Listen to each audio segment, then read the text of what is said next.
Classified File 006, Dossier Echo-07, Incident at Range 19. Transcript begins. Restricted access level Sigma 5. Audio recovered with partial degradation. Date November 3rd, 1978. Location Groom Lake, Nevada.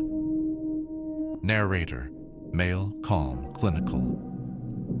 This document was sealed under Presidential Directive 14B for over 4 decades. What you're about to hear was never intended for public record. It concerns the last transmission from Dr. Harold Kessler, the chief biologist assigned to Project Echo, an initiative meant to study unregistered life forms found beyond the perimeter of Range 19. The first anomaly appeared on October 28th. A single radar pulse, cold, deliberate, originating from the desert floor. The technicians thought it was equipment failure until the pulse synchronized with the base's internal clocks. Every digital instrument froze for 6 seconds. When systems rebooted, 2 airmen were missing, their last known location 70 meters below ground, inside an experimental containment shaft. Kessler's final notes were retrieved from a carbon copy journal, burned around the edges. He claimed, "It watched me think. Not watched me move, not heard me speak, watched him think." That phrase recurs 6 times across his entries, each one dated closer to his disappearance.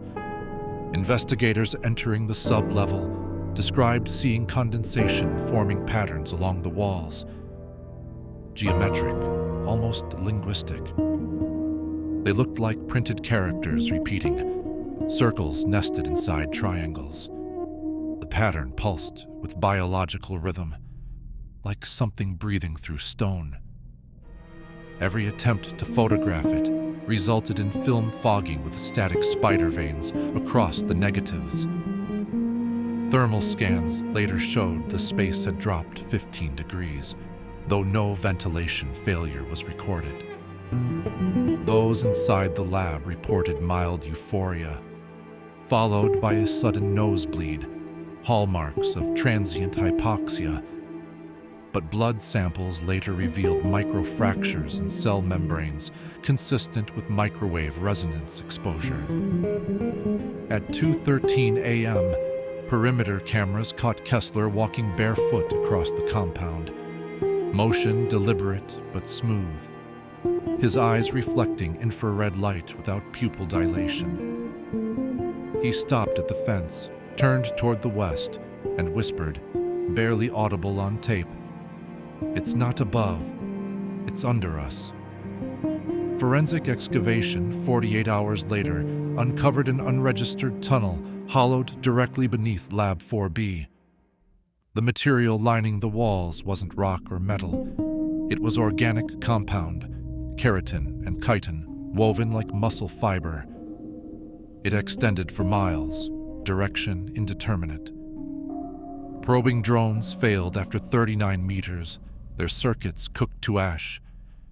A single anomaly sample was preserved, a translucent fragment resembling insect wing, yet denser than titanium. Under microscope, its surface emitted an inaudible frequency that induced nausea in observers after 20 seconds. It was archived under Object Theta 9 and placed in cold storage. Records cease after December 1st, 1978. Now here's where it turns, what most readers never notice. In 1996, a power surge at the same facility reactivated dormant sensors. They captured a low-band transmission identical to the 1978 pulse sequence.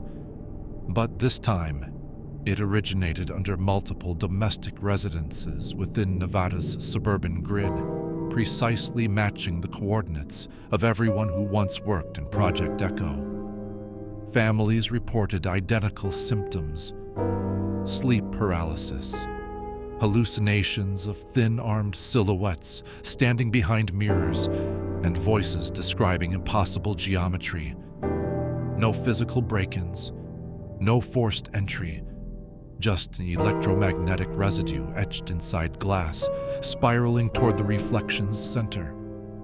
If you stare long enough, the pattern contracts, subtly bending your perception. Try not to blink. Your mind wants to trace the circles, but can't decide where they end. Project Echo was declared eradicated in 1999. Yet 2 months ago, April the 12th, 2025, a field agent logged a signal bearing Kessler's original ID code. It pinged from beneath this facility, at a depth our blueprints say doesn't exist. End of transcript.